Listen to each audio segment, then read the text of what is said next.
سب لوگ پیچھے ہٹ کر کھڑے ہو گئے تھے، جبکہ ارجن اور حارث کسی مناسب سم سے ایک دوسرے پر حملہ کرنے کے لیے سیڑھیوں کے قریب ایک دوسرے کے گرد ازلی دشمنوں کی طرح چکر لگانے لگے تھے۔ یکدم ارجن کسی درندے کی طرح بفر گیا۔ ایک جس کے ساتھ وہ آگے بڑھا اور اس نے اپنے بھاری گرز کے ساتھ حارث پر وار کیا۔ حارث نے اس کا وار اپنی ڈھال پر روکا، لیکن ارجن کا وار اس قدر زوردار تھا اور طاقتور تھا کہ ایک بار سر سے پاؤں تک حارث کانپ گیا تھا اور اسے احساس ہو گیا تھا کہ اس کے دشمن کی ضرب ایسی ہے جسے وہ زیادہ دیر تک برداشت نہ کر سکے گا۔ تاہم حارث نے اپنے آپ میں خود اعتمادی اور استقلال پیدا کیا اور جا بھی حملہ کیا۔ اس نے اپنا گرز گھمایا اور تاک کر ارجن کے سر پر مارنا چاہا، لیکن ارجن نے اس کے وار کو اپنے سر سے دور ہی فضا میں روک کر اپنے آپ کو محفوظ کر لیا تھا۔ اب دونوں ایک دوسرے پر بڑھ چڑھ کر حملہ آور ہونے لگے تھے۔ بوڑھا خلدون شاید حارث کے لڑنے اور جنگ کرنے کے انداز پر مطمئن نہ تھا، اس لیے اس نے چلا کر کہا، حارث کیا کر رہے ہو میرے بیٹے؟ اپنی ڈھال کو اپنے دائیں شانے کے سامنے رکھو اور گرز کو بائیں شانے کے اوپر سے گھما کر پوری قوت سے ضرب لگاؤ۔ یہ تمہاری عام ضربوں سے کہیں زیادہ زوردار اور خطرناک ثابت ہوگی۔ لڑتے لڑتے حارث ذہنی اور فکری انتشار کا شکار ہوتا جا رہا تھا۔ خلدون نے پھر چلا کر کہا، حارث اپنی ڈھال اپنے دائیں شانے کے سامنے رکھو اور بائیں شانے کے اوپر سے گرز گھما کر مارو۔ لیکن حارث میں خود اعتمادی اور استقلال نہ رہا تھا اور ارجن اس پر سوار ہوتا جا رہا تھا۔ خلدون پھر چلایا، گرز نیچے سے کیوں گھماتے ہو؟ گرز دائیں شانے سے اوپر گھما کر مارو اور اپنے دشمن پر اضمحلال اور ماندگی طاری کر دو۔ حارث اپنی پوری استطاعت کے مطابق خلدون کی ہدایات پر عمل کرنے کی کوشش کر رہا تھا، لیکن ارجن اس پر ایسے بے تامل اور چکرا دینے والے طاقتور وار کر رہا تھا کہ وہ لمحہ بلمحہ حارث کی جان اور قوت بے حال کرتا ہوا اسے ایک تر لقمہ جان کر چبا جانے کی کوشش کرتا جا رہا تھا۔ آہستہ آہستہ حارث کے حملوں میں پژمردگی چھانے لگی تھی، جبکہ ارجن کے حملوں کی تپش اور تیزی بڑھتی جا رہی تھی، اور وقت گزرنے کے ساتھ ساتھ وہ بکھرے ہوئے طوفان کی شکل اختیار کرتا جا رہا تھا۔ خلدون حارث کی حالت پر یوں اداس تھا جیسے کسی نے اس سے سب کچھ چھین کر اس کے ہاتھ کشکول تھما دیا ہو۔ رتنا مغموم اور حسرت زدہ ہو رہی تھی، اس کے چہرے پر غم چھاتا جا رہا تھا۔ حارث کی لمحہ بلمحہ ابتر ہوتی حالت پر حسن اپنے ہونٹ چبا رہا تھا۔ اچانک ارجن نے ایسا خطرناک وار کیا کہ حارث جو پہلے ہی لڑکھڑاتی حالت پر پہنچ چکا تھا، اس وار کا پوری طرح دفاع نہ کر سکا اور ارجن کا بھاری گرز اس کی ڈھال سے پھسلتا ہوا اس کے شانے پر گرا تھا۔ حارث درد کی شدت سے کرا اٹھا تھا، اس کے ہاتھ سے اپنا گرز گر گیا تھا اور وہ بے بسی کی حالت میں سیڑھیوں کے اوپر گر گیا تھا۔ ارجن اس کے اوپر کھڑا ہو گیا اور اپنی باروب آواز میں اس نے کہا، اٹھ، اپنا گرز اٹھا اور ایک بار پھر میرے مقابلے پر آ۔ حارث اٹھا اور جب اس نے نیچے جھک کر اپنا گرز اٹھانا چاہا تو ارجن نے اپنا گرز پلک جھپکنے میں ایک خاص زاویے سے گھما کر اس کی ضرب حارث کے پیٹ پر لگائی۔ حارث بری طرح کرا اٹھا تھا اور ہوا میں اچھلتا ہوا وہ ایک بار پھر سیڑھیوں پر گر گیا تھا۔ اس کے منہ سے خون چشمے کی صورت میں بہہ نکلا تھا۔ اپنے بھائی کی خونی حالت دیکھ کر حسن سے نہ رہا گیا۔ اس نے اپنی تلوار سونتی اور ارجن کی طرف بڑھا، لیکن ارجن کے ساتھی درمیان میں حائل ہو گئے اور انہوں نے حسن کو دور ہی روک دیا۔ ارجن نے اپنے گرز کی ایک اور ضرب حارث پر لگائی اور حارث بے سدھ ہو کر رہ گیا تھا۔ ارجن نے ڈگمگاتے حارث کو بازو سے پکڑ کر اٹھایا اور اس کی پیٹھ پر ایک زوردار ٹھوکر لگاتے ہوئے اس نے حارث کو خلدون کے قدموں میں پھینکتے ہوئے کہا، کیا تم اپنے ایسے بیٹوں کے سہارے مجھ سے مقابلہ کرنے آئے تھے؟ ایسے جوان اپنی موت تک مجھ سے رتنا کو نہیں چھین لینے کی جرت رکھتے۔ اسے اٹھاؤ اور لے جاؤ یہاں سے، اب یہ چند گھڑیوں کا مہمان ہے۔ اگر تم اپنے بیٹوں کو ایک ساتھ مجھ سے مقابلہ کرنے کے لیے لگاتے تو میں دونوں کی حالت ایسی ہی کر دیتا۔ اب میں تمہارے تیسرے بیٹے کا انتظار کروں گا، اور یاد رکھ، تمہارے اس بیٹے کی حالت میں اس حارث سے بدتر کروں گا کہ وہ رتنا کا دعوے دار بنتا ہے۔ اپنے اس بیٹے کو بھیج کہ وہ حماد کو بلا کر لائے۔ جب تک وہ نہیں آتا رتنا کے ساتھ تم بھی اس حویلی کے اندر محبوس اور اسیر رہو گے۔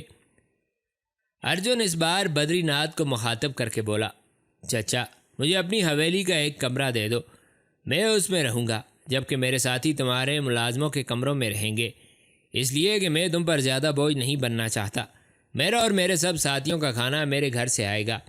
ایک بات اور یاد رکھنا چچا، میرے کئی ساتھی تمہاری حویلی کے باہر پہرا دے رہے ہیں، اس کے علاوہ میرے یہ ساتھی بھی باری باری حویلی کے اندرونی حصے میں پہرا دیں گے، اور تم لوگوں میں سے کسی نے بھی یہاں سے بھاگنے کی کوشش کی تو یہ اس کی گردن کاٹنے سے تعامل نہ کریں گے۔ ہاں، یہ جوان جس کا نام حسن ہے، اسے تم ابھی بھیج سکتے ہو کہ اپنے بھائی حماد کو بلا لائے، میں اس کی روانگی کے متعلق اپنے ساتھیوں کو آگاہ کر دوں گا۔ ارجن اپنے ساتھیوں کو لے کر ملازموں کے کمروں کی طرف چلا گیا تھا۔ خلدون نے حارث کا سار اپنی گود میں لیتے ہوئے کہا، سنبھلو میرے بچے، ہوش میں آؤ۔ حارث کے منہ سے ابھی تک خون بہہ رہا تھا۔ آہستہ آہستہ اس نے آنکھیں کھولی اور خلدون کی طرف دیکھتے ہوئے کہا، ابھی اس جنگ میں تمہیں میں نے مایوس کیا ہے۔ یہ جوان یقیناً مجھ سے اور حسن دونوں ہی سے طاقتور اور زیادہ جنگی مہارت رکھتا ہے۔ یا ابھی کاش میں آپ کے سامنے اسے زیر کر سکتا، لیکن میں ناکام رہا ہوں اور اس نے مجھے اپنی طاقت اور شجاعت کا پابند کر دیا ہے۔ اے میرے باپ، حسن کو بھیجو کہ وہ وہی حماد کو بلا لائے، اس کی ضرب کا جواب صرف میرا بھائی ہی دے سکتا ہے، وہی اس مکار کو زیر کرے گا، وہ اس پر ظلمت حرمہ کی چادر تان دے گا۔ خلدون نے روتے ہوئے دکھ سے کہا، میرے بچوں، کاش تم دونوں نے مجھے مجبور کر کے یہاں نہ لایا ہوتا، کاش میں حماد کو ساتھ لے کر آتا تو مجھے یہ وقت دیکھنا نصیب نہ ہوتا کہ تم خون آلود ہو کر اپنی ماں کی طرح میری گود میں پڑے ہوئے ہو۔ حارث نے اسے تسلی دیتے ہوئے کہا، یا ابھی میرا بھائی اپنے غیظ و غضب میں اور اپنی اقبال مندی میں اس جوان کو مورۂ موم کی طرح توڑ دے گا، اسے بلاؤ۔ حارث خاموش ہو گیا۔ قریب کھڑی رتنا نے روتے ہوئے حسن سے کہا، حسن بھائی کو اٹھا کر اندر لے چلو۔ حسن خاموشی سے آگے بڑھا اور حارث کو اس نے اپنے دونوں ہاتھوں میں اٹھا لیا اور سب کے ساتھ وہ حویلی میں داخل ہوا۔ بملا نے بھاگ کر ایک بستر درست کیا اور حارث کو اس پر لٹا دیا۔ پھر خلدون نے حسن کو مخاطب کر کے کہا، حسن تم ابھی کوچ کر جاؤ یہاں سے بیٹے اور حماد کو لے کر آؤ، دیر نہ کرنا میرے بچے، جلدی لوٹ آنا۔ حماد کو اور کچھ مت کہنا، اسے صرف یہی کہنا کہ تمہارا باپ ہندوستان میں ہے اور سخت مصیبت میں پھنسا ہوا ہے، اس کی مدد کرو، تم دیکھنا تمہاری یہ باتیں اس کے خون میں آگ لگا دیں گی اور وہ برق کسی تیزی کے ساتھ اس طرف آئے گا۔ حسن جب باہر نکلنے لگا تو رتنا پھر اس کی طرف بڑھتی ہوئی بولی، حسن میری بات سنو۔ حسن رک گیا اور رتنا نے اسے رازداری سے کہا، سنو حسن، اپنے بھائی سے کہنا کہ اپنے ساتھ کم از کم 1000 مسلح جوان لے کر آئے۔ ارجن کے ساتھ بھی مسلح جوان ہیں جنہوں نے اس بستی کا گھیراؤ کر رکھا ہے۔ ایسا نہ ہو کہ جب حماد اس سے مقابلہ جیت جائے تو ارجن کے ساتھی اس پر حملہ کر دیں۔ حسن نے رتنا کو تسلی دیتے ہوئے کہا، میری بہن تم فکر نہ کرو، میں پورا انتظام کر کے آؤں گا۔ حسن جب باہر نکلنے لگا تو کمرے میں خلدون کی کپ کپاتی آواز سنائی دی، حسن رک جاؤ بیٹے، اب تھوڑی دیر بعد یہاں سے رخصت ہونا، تمہارا بھائی دم توڑ چکا ہے۔ حسن بھاگ کر لوٹا اور حارث کی نبض پر ہاتھ رکھ دیا۔ حارث ختم ہو چکا تھا۔ حسن وہیں بیٹھ کر رونے لگا۔ رتنا بیچاری بدحال ہو کر حارث کے قدموں پر گری اور اس کے پاؤں چومتے ہوئے دھاڑے مار مار کر رونے لگی تھی۔ بدری ناتھ، ساوتری اور بملا بھی آنسو بہا رہے تھے۔ اسی روز حارث کی تجہیز و تکفین سے فارغ ہونے کے بعد حسن حماد کو لانے ہستنا پور کی طرف روانہ ہو گیا تھا۔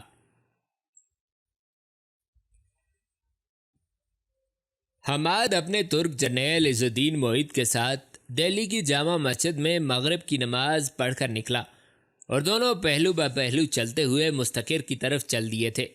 اپنے خیمے کے قریب آ کر حماد نے عز الدین سے کہا، عز الدین میرے خیمے میں ہی آ جاؤ، دونوں یہیں کھانا کھا لیتے ہیں۔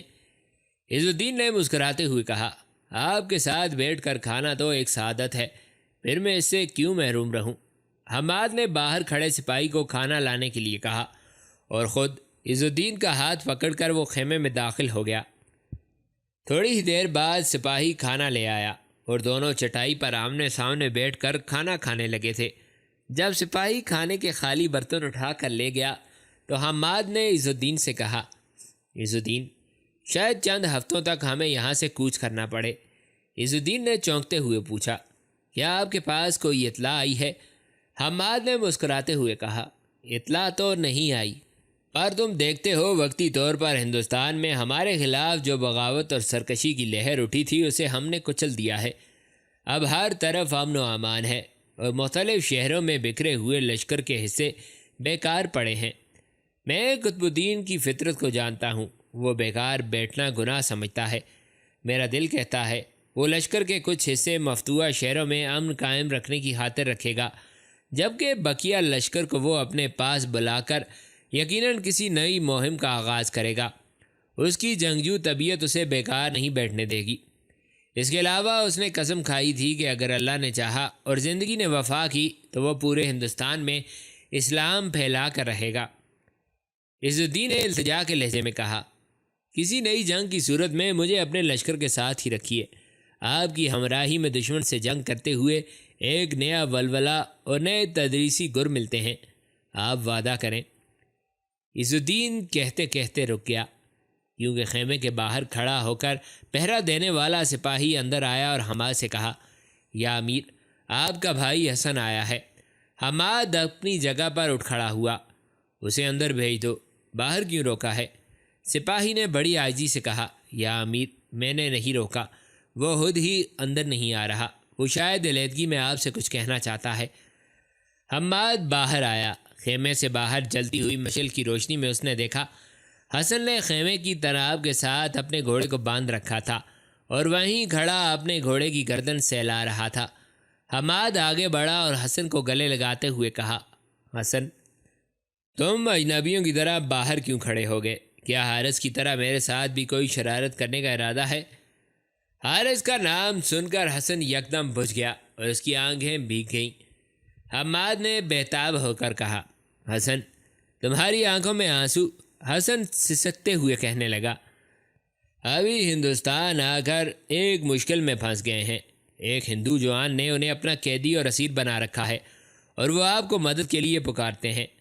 حماد نے کھولتی ہوئی آواز میں کہا، میرے ابھی نیشا پور سے ہندوستان آ گئے ہیں۔ وہ نیشا پور سے ہندوستان کب اور کیوں آئے؟ ماں اور رتنا کہاں ہیں؟ اور تمہاری ملاقات ابھی سے کس طرح ہوئی؟ حارث کہاں ہے؟ حماد نے حسن کو کندھوں سے پکڑ کر بری طرح جھنجھوڑ ڈالا۔ میرے سب سوالوں کا جواب دو حسن، تم چپ کیوں ہو؟ تم نے اپنی زبان بند کیوں کر لی ہے؟ حسن نے سنبھلتے ہوئے کہا، ابی نے کہا تھا اپنے بھائی سے اس کے علاوہ کچھ نہ کہنا۔ رتنا بہن بھی ابی کے ساتھ قید میں ہے، آپ کے نام اس کا بھی ایک پیغام ہے۔ اس نے کہا تھا اپنے بھائی سے کہنا اپنے ساتھ 1000 مسلح جوان لے کر آئے، کیونکہ جس ہندو جوان نے انہیں قید کر رکھا ہے اس کے ساتھ کافی مسلح جوان ہیں۔ حماد بڑی تیزی اور خونخواری سے مڑا اور پکارنے لگا، عز الدین! عز الدین خیمے کے اندر بیٹھا ہوا تھا۔ عز الدین بھاگ کر باہر آیا اور حماد سے پوچھا، یا امیر، آپ نے مجھے طلب کیا ہے؟ حماد نے سخت لہجے میں کہا، فوراً 1000 سپاہیوں کو میرے ساتھ جانے کے لیے تیار کرو۔ میں چند دن کے لیے لشکر سے باہر رہوں گا، میرے بعد خیال رکھنا، اور قطب الدین کا کوئی پیغام آئے تو معذرت سے کہہ دینا کہ ناگزیر حالات کی بنا پر مجھے لشکر سے جانا پڑ گیا تھا۔ عز الدین جب چلا گیا تو حماد نے حسن کا ہاتھ پکڑا اور اسے خیمے میں لے جا کر اپنے سامنے بٹھاتے ہوئے کہا، میں تمہارے لیے کھانا منگواتا ہوں، اتنی دیر تک تم مجھے پورے حالات کھل کر بیان کرو۔ حسن نے حماد کا ہاتھ پکڑتے ہوئے کہا، آپ بیٹھے رہیں یہیں، مجھے قطعاً بھوک نہیں ہے۔ حماد نے فیصلہ کن لہجے میں کہا، تو پھر مجھے پوری داستان سناؤ۔ ابھی نیشا پور سے ہندوستان کیوں آئے ہیں؟ ماں، رتنا اور حارث کہاں ہیں؟ اور ہمارے باپ کو کس نے قید کر رکھا ہے؟ حسن نے بڑی بے چارگی سے کہا، پر ابھی نے یہ سب باتیں اب بتانے سے مجھے منع کر دیا تھا۔ حماد نے اسے بچکارتے ہوئے کہا، تم بتاؤ تو میں تمہیں یقین دلاتا ہوں، ابھی تمہیں کچھ نہیں کہیں گے۔ حسن نے سلگتی ہوئی آواز میں کہا، یاہی آپ مجبور کرتے ہیں تو سنیے۔ بدری ناتھ کے بھائی کا لڑکا ارجن، جو کبھی رتنا کا منگیتر تھا، اپنے 10-12 ساتھیوں کو لے کر نیشا پور گیا۔ وہاں وہ رتنا بہن کو زبردستی اٹھا لایا۔ جب ہماری ماں نے مزاحمت کی اور رتنا بہن کو اغوا ہونے سے بچانا چاہا تو اس درندے نے ہماری ماں کو قتل کر دیا اور رتنا بہن کو زبردستی اٹھا لایا۔ حماد نے چنگھاڑتے ہوئے پوچھا، کیا کہا؟ میری ماں قتل ہو گئی ہے؟ ارجن نے اسے قتل کر کے رتنا کو اغوا کر لیا؟ واللہ حسن، یہ تم کیسی ہولناک خبر لائے ہو؟ اس خبر سے میرے لیے معیشت بپا ہو گیا ہے۔ حسن نے کپکپاتے ہونٹوں سے کہا، شاید ہمارے باپ نے اسی مصلحت کے تحت آپ کو پوری بات نہ کہنے کو کہا تھا کہ آپ ذہنی طور پر مفلوج ہو کر نہ رہ جائیں۔ تو سنو میرے بھائی، ارجن اپنے ساتھیوں کے ساتھ جب ہمارے گھر گیا تو ابھی ان کی توازے کے لیے اپنے کھیتوں میں چلے گئے تھے۔ ان کی غیر موجودگی میں ارجن ماں کو قتل کر کے رتنا بہن کو اٹھا لایا۔ ابھی بھی اس کے پیچھے پیچھے ہندوستان میں داخل ہو گئے۔ ہمارا لشکر اس وقت بٹھنڈا شہر سے 40 میل شمال مشرق میں پڑاؤ کیے ہوئے تھا۔ وہاں ابھی نے ہم سے ملاقات کی اور پورے حالات ہمیں سنائے۔ ہم اپنی بہن کو چھڑانے اور ارجن سے انتقام لینے کی خاطر بھیم سین گئے۔ تو ہمارے وہاں پہنچنے سے قبل ہی ارجن اور بدری ناتھ میں یہ طے پا چکا تھا کہ سب سے پہلے حماد کو یہاں بلایا جائے۔ اگر آپ جیت گئے تو رتنا بہن آپ کی، اور اگر ارجن جیت گیا تو رتنا بہن کی شادی ارجن سے ہوگی۔ جب ہم ابھی کے ساتھ بدری ناتھ کی حویلی میں پہنچے تو ارجن نے ہم دونوں بھائیوں کو جنگ کی دعوت دی، جسے حارث بھائی نے قبول کر لیا۔ پر بھائی، حارث بھائی ارجن کا مقابلہ نہ کر سکے اور ارجن کے ہاتھوں مارے گئے۔ میں انہیں دفن کر کے سیدھا آپ کی طرف چلا آیا ہوں۔ حماد نے عجیب سی دردناک آواز میں کہا، حسن، یہ دوسری خبر ہے جو میرے دل میں زہریلے تیر کی طرح پیوست ہوئی ہے۔ قسم ہے مجھے دونوں جہاں کے رب کی، میں ارجن سے ایسا انتقام لوں گا جو کبھی اس کے تصور سے بھی نہ گزرا ہوگا۔ حسن نے پھر کہا، یا ہی، بدری ناتھ کی حویلی میں ارجن نے ابھی اور رتنا بہن کو اپنا اسیر بنا رکھا ہے، اور وہ اس وقت تک آزاد نہیں ہو سکتے جب تک آپ وہاں جا کر ارجن کو زیر نہیں کرتے۔ حماد نے کھولتی ہوئی آواز میں کہا، میری ماں قتل ہو گئی، بھائی مارا گیا، باپ اور رتنا ارجن کی قید میں ہیں۔ یہ کیسی انہونی ہم پر نازل ہو گئی، پر تم حوصلہ رکھو میرے بھائی۔ ارجن کو اب زمین بھی نکل جائے تو وہ مجھ سے نہیں بچ سکے گا۔ میں موت کا سایہ بن کر اس پر سوار ہوں گا اور اس کے جسم کے سب اعضاء کو علیحدہ علیحدہ کر کے رکھ دوں گا۔ حماد اٹھا، پہلے وہ خود مسلح ہوا، پھر اپنے گھوڑے کو تیار کرنے لگا۔ تھوڑی دیر بعد عز الدین نے 1000 سواروں کو لے آیا اور حماد حسن کے ساتھ 1000 سواروں کو لے کر آندھی اور طوفان کی طرح بھیم سین کی طرف کوچ کر گیا تھا۔ ایک روز رتنا، خلدون، بدری ناتھ، ساوتری اور بملا ایک کمرے میں اکٹھے بیٹھے باتیں کر رہے تھے۔ موضوع حماد کی آمد کا تھا۔ رتنا بے حد اداس اور پریشان ہو رہی تھی کہ اس کمرے میں ارجن داخل ہوا۔ تھوڑی دیر تک وہ بڑی گہری نگاہوں سے رتنا کو دیکھتا رہا، پھر طنز کرتے ہوئے کہا، کسی وچار میں ہلکان ہو رہی ہے رتنا، جس کے کارن تم بیاکل ہو، وہ نہیں آئے گا۔ حسن نے اسے جا کر جب سب کچھ کہا ہوگا اور اسے خبر ہوئی ہوگی کہ اس کی ماں اور بھائی مارے گئے ہیں، وہ کبھی بھی ادھر کا رخ کر کے اپنے آپ کو کٹھنائیوں میں نہیں ڈالے گا۔ بدری ناتھ نے اس کی بات کاٹتے ہوئے کہا، ارجن، مورکھوں جیسی باتیں نہ کرو، وہ آئے گا، ضرور آئے گا، بلکہ یوں کہو وہ اندھکار اور طوفان بن کر آئے گا، اور سمے آئے گا تو اس کے سامنے لاچار ہو کر اپنے لیے موت کی پرارتھنا کر رہا ہوگا۔ مجھے یقین ہے میں وہ سمے بھی دیکھوں گا جب تو اس کے سامنے ہاتھ باندھ کر بنتی کرے گا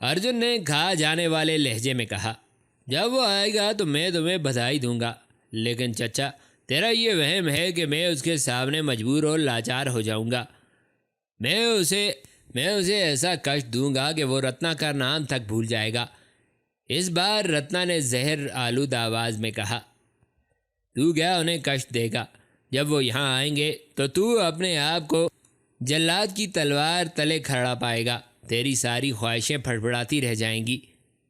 ارجن تیش کھا گیا، آگے بڑھا اور ایک زوردار تمانچہ اس نے رتنا کے منہ پر مارتے ہوئے کہا، تو چپ رہ، تو کیوں اس کی طرفداری کرتی ہے جبکہ ہمارے درمیان طے ہوا ہے کہ تو اس کی ہوگی جو جیتے گا، پھر تیرا جانبدار ہونا کیسا؟ اب تو نے ایک لفظ بھی اس کے حق میں کہا تو میں اس کا انتظار کیے بغیر ابھی پنڈت کو بلا کر تیرے ساتھ پھیرے کراؤں گا اور تجھے اپنی بیوی بنا لوں گا، پھر دیکھوں گا تو کیسے میری آگیا سے باہر ہو کر چلتی ہے۔ اس بار خلدون نے سخت لہجے میں کہا، تجھے میری بیٹی پر ہاتھ اٹھانے کی بھاری قیمت ادا کرنا ہوگی، جس کی ہمدردی سے چڑھ کر تو نے اسے مارا ہے۔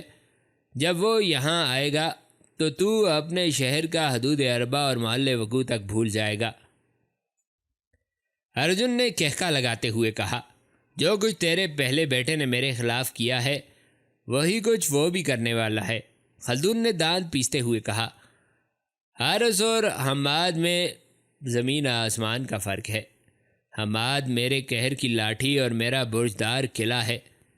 خلدون کہتے کہتے رک گیا تھا، یوں جیسے وہ کوئی آواز سننے کی کوشش کرنے لگا ہو۔ پھر وہ چلا اٹھا، بدری ناتھ، میرا بیٹا آ گیا، میرا حماد آ گیا ہے، سنو اس آواز کو، غور سے سنو، کیا تمہارے کانوں میں ناقوس کی آواز نہیں پڑی؟ سب نے سنا، فضا میں ناقوس کی تیز آواز بلند ہو رہی تھی۔ خلدون پھر چلا اٹھا، رتنا میری بچی، اٹھ، میرا ناقوس لا، میرا بیٹا مجھے پکار رہا ہے، میں اس کی پکار کا جواب دوں۔ وہ پوچھ رہا ہے، اس حویلی میں کوئی دھوکہ اور کوئی فریب تو نہیں؟ جلدی کر میری بیٹی، میرا ناقوس لا کہ میں اسے کہوں کہ وہ بلا جھجک اس حویلی میں آئے۔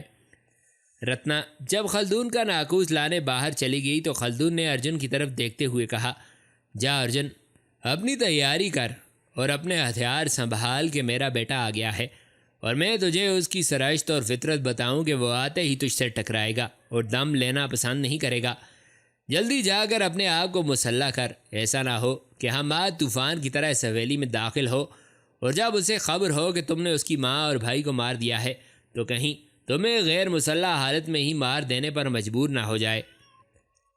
ارجن بھاگتا ہوا باہر نکل گیا، فوراً اپنے آپ کو مسلح کیا، اپنے گھوڑے پر زین ڈالی اور اپنے ساتھیوں کو لے کر وہ حویلی کے کھلے صحن میں آ کھڑا ہوا۔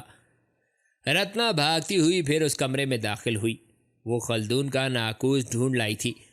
خلدون نے آگے بڑھ کر اپنا ناقوس لیا اور کمرے سے باہر نکل گیا۔ رتنا، بدری ناتھ، ساوتری اور بملا بھی اس کے پیچھے پیچھے تھیں۔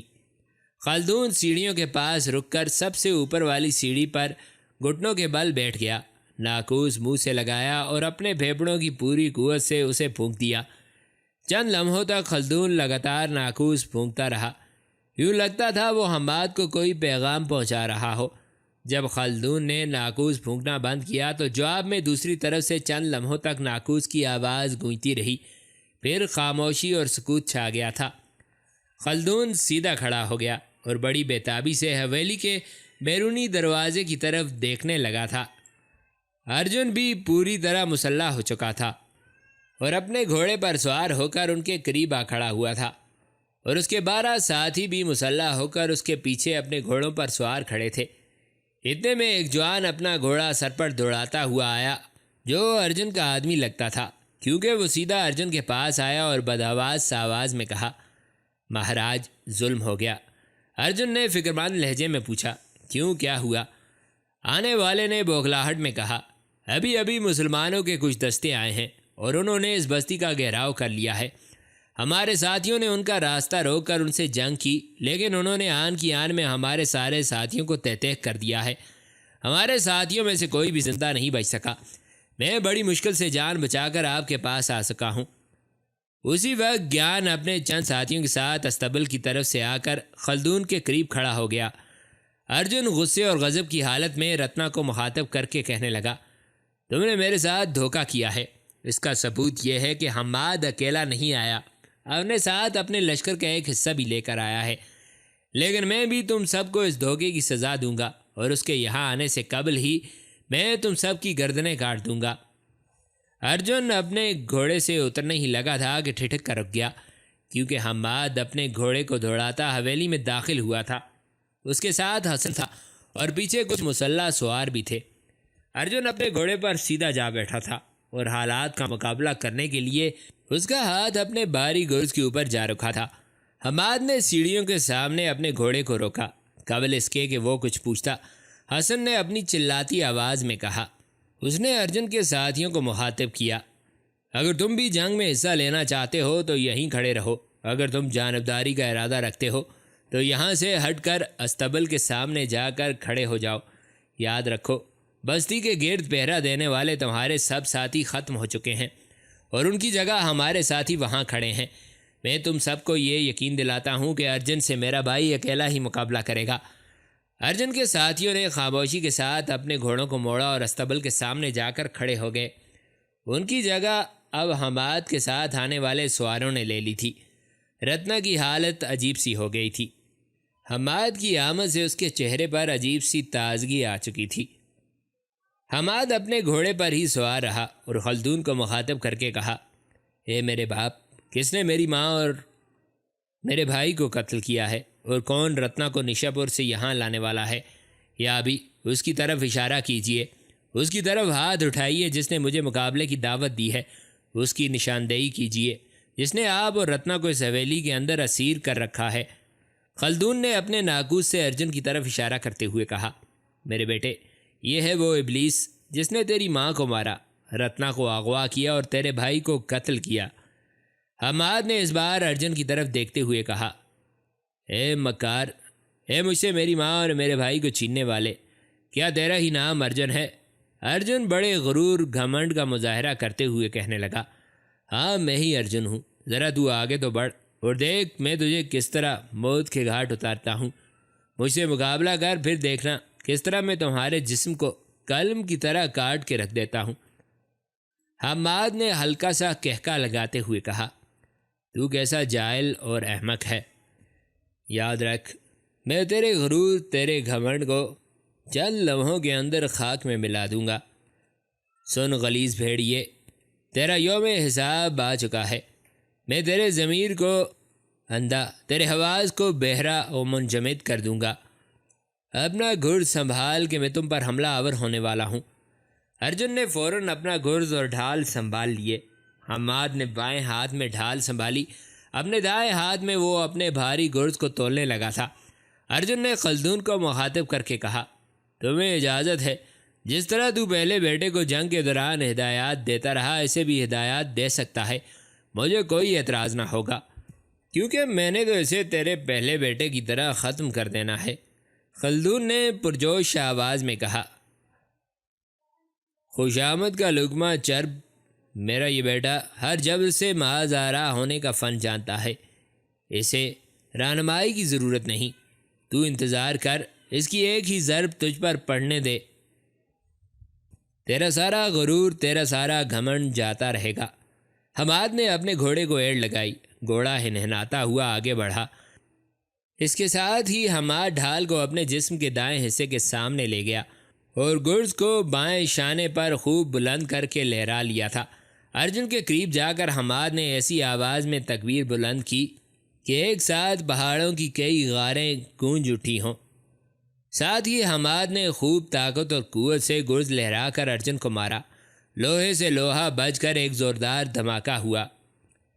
گرز اس قوت اور طاقت سے ارجن کی ڈھال پر پڑا تھا کہ ارجن کی ڈھال درمیان سے پچک گئی تھی اور خود ارجن بھی سر سے پاؤں تک لرز گیا تھا۔ بوڑھے خلدون نے خوش ہوتے ہوئے حماد سے کہا، شاباش میرے بیٹے، تو نے اپنے گرز کا وار بالکل میری خواہش کے مطابق کیا ہے، ایسا ہی حملہ کرنے کی ہدایت میں حارث کو کرتا رہا تھا۔ دیکھ میرے بیٹے، تیرے دشمن کی ڈھال بول اٹھی ہے۔ ارجن نے فوراً اپنی ڈھال علیحدہ کر کے حماد پر جوابی حملہ کیا، جسے حماد بڑی آسانی کے ساتھ اپنی ڈھال پر روک گیا۔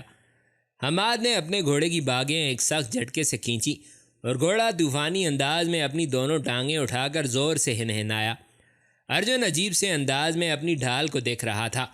حماد نے طنز کرتے ہوئے کہا، میں دیکھ رہا ہوں تیری ڈھال درمیان سے پچک گئی ہے، پر غم نہ کھا، اگر تمہاری ڈھال بیکار ہو گئی تو میں تمہیں ایک اور ڈھال مہیا کر دوں گا۔ بے غم رہو ارجن، میں تمہاری موت تک تمہیں ہتھیار بدل بدل کر دیتا رہوں گا۔ حماد نے دوبارہ گھوڑے کو آگے بڑھا کر حملہ کیا تھا۔